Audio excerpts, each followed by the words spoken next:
might just start documenting some of my thoughts on some of these things and fully fleshing out ideas for myself so I can converse about them better. I think one of the more important topics is this idea of a kind of a road to a genuine self.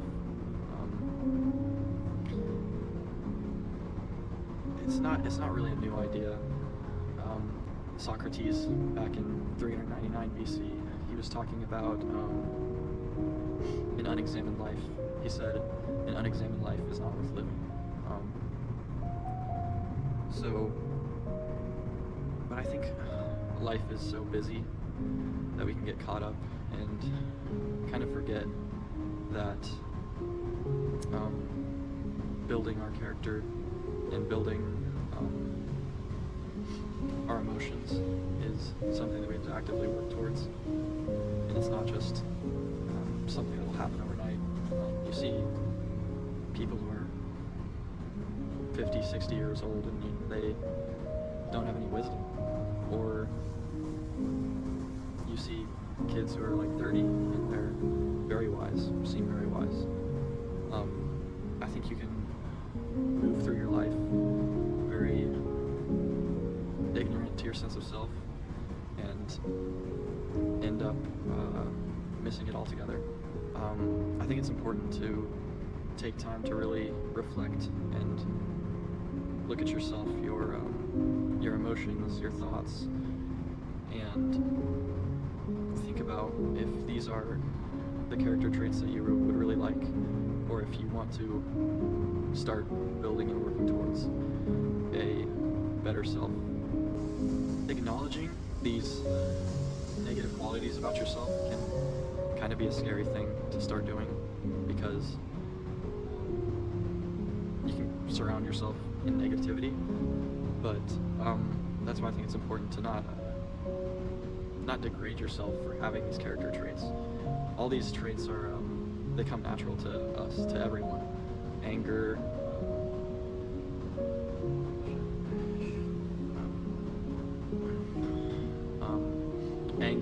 anxiety, lust, these are all things that come naturally to people, and you're never the only one. But thinking about a path towards betterment and thinking about what you would like to transition these character traits into. I'd like to become more of a confident person, or more of a calm person, whatever it might be for your circumstances. It's like setting out a goal for anything in your life. Just like we think about our job paths, I want to graduate high school, then I want to graduate college, then I want to go into this job field. It's good to have some sort of plan for the kind of person that you would like to be. I think one of the biggest hurdles for man is the idea of change. We're scared of change, we're resistant to change, we're resistant to the unknown. I think that's the root of most of the things that we look for in life, is a fear of change. But if you're resistant to this completely, then you're never going to get anywhere. So I think it's like everyone always says, that the best path forward is never going to be the easiest one. So sometimes we really do just need to force ourselves through to a better life. A lot of people will go through life thinking they're being their genuine selves, when really they never take the time to do any sort of self-reflection. But really they're living this bubble of ignorance, which on one hand will shield you from the uncomfortability that is change, but it's never really going to serve your life. It's really similar to the idea of ignorance is bliss. We understand that those people who are living in the dark of the harsher truth might have a happier perception on life, but in reality, no one wants to be that person that's living ignorant to the truth of life. At the same time, one big fear that a lot of people have with change and this idea of self-betterment is if I'm changing my true self, am I losing myself? Like, all of these emotions, positive or negative, if they're coming naturally to me, is that who I am? Am I my anger, my anxiety, my lust?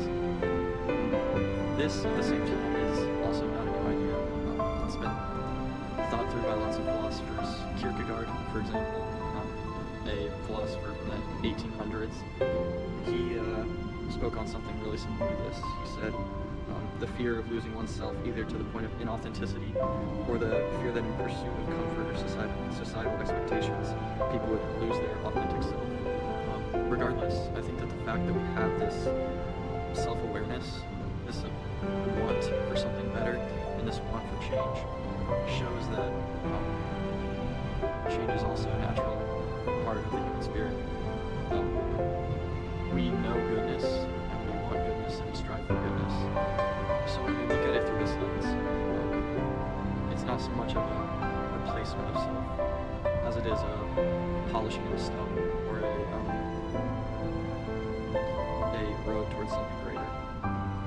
At the same time, I think people can block this road to change and road to betterment with living their whole life through a mask, stopping their progression by trying to pretend to be someone they aren't in social situations, rather than going through the real change of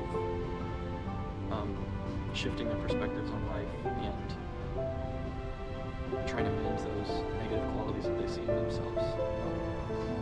When we live life pretending to be someone else, we're not really going through the change. We're almost taking the easy road out.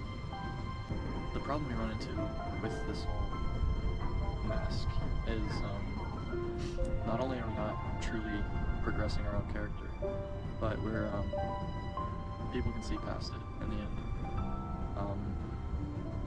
It's never going to hold up forever, and as you get closer to people, the mask will continue to fall. And yeah, people don't like to be lied to or feel like they've been deceived. They want genuine connection, and I think we all do. So not only is it not benefiting yourself, but it's harming your relationships. But yeah, I mean, for example, I was walking through an outlet mall recently with some of my friends, and this guy was walking around with a notepad trying to talk to people. So I stopped and I talked to him for a little bit. He claimed that he was just collecting some answers for a post-grad paper, a paper based around, he said, Gen X's view on the future versus Gen Z's view on the future and success. And we talked for a little bit. He just wanted to know what I thought the idea of success was and how I planned to reach that goal in my future. We talked for a bit. He said he really enjoyed the conversation, and he asked for my contacts. He told me since he was a post-grad student, he had some connections. He could connect me to some people in business for maybe an internship or something like that. So, of course, I gave my information over. So he messages me, and he tells me he's going to start reaching out to some people this weekend, and he'll get back to me. And he actually did get back to me. He got back to me the next couple days, and he told me, hey, I couldn't find any internships, but there's this great mentorship program if you're interested. And he gives me this whole long paragraph about a mentorship program. So I click on his Instagram profile, and he has the link at the top of his Instagram profile. He works for them. He's like a low-level employee at this mentorship program. So he just goes out there to go recruit people, and he gets paid for it. So really, not only did he not really care about the answers I gave, but the whole idea of the thesis paper that he was writing was not real. So just talking to me under false pretenses, building my hope up that I had made some kind of connections. It was just all wrong to begin with. And not only is it frustrating, but it's just deceptive. So yeah, that was more of a deliberate kind of mask, but the same still stands. People who are close to you, people you know, they don't want to find out that that's not really you. That's not the you that they've been talking to. So yeah, it's not ever gonna benefit you in the end. Yeah.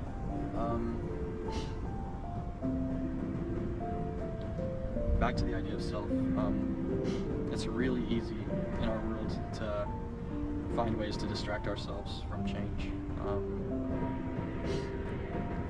Even apps today, they've learned that we like the easy way out. We like the short, quick dopamine responses. In every dull moment, we get on TikTok, or we find ourselves closing Instagram just to reopen it a couple seconds later. It's the way our brains is wired. But we know what's best for us at the end of the day. And the road that's best for us is not going to be the easy short one. It's going to be the long narrow path. If we even do find that moment to sit alone or walk alone, even myself, we're dulling our thoughts with music, which music can be good for you, and it can be beautiful and complex, but taking that time to sit in your own mind and be comfortable in your own thoughts is really important, because we do all of this and then we wonder why we sit in bed at night and we're bombarded with our own thoughts. It's because we've been dulling them all day with distractions. Taking a minute, taking time to be comfortable with your own thoughts, to reflect on your own thoughts is really important. Yes, it's important to know your political stances and your plan for the future, and it's even important to not get distracted from the immediate and to keep your goals going. But I think one of the most important things we can do is to sit for a moment and to reflect. Because what's going to get you through difficult times, loneliness, anxiety, is a strong sense of self.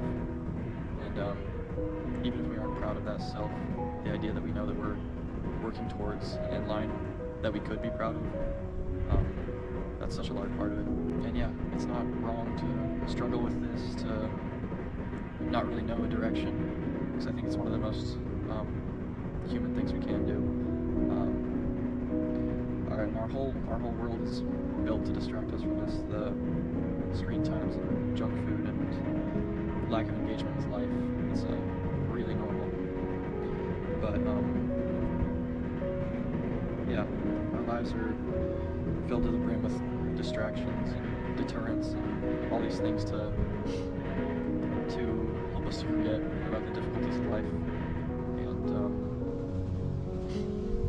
avoidance isn't the answer.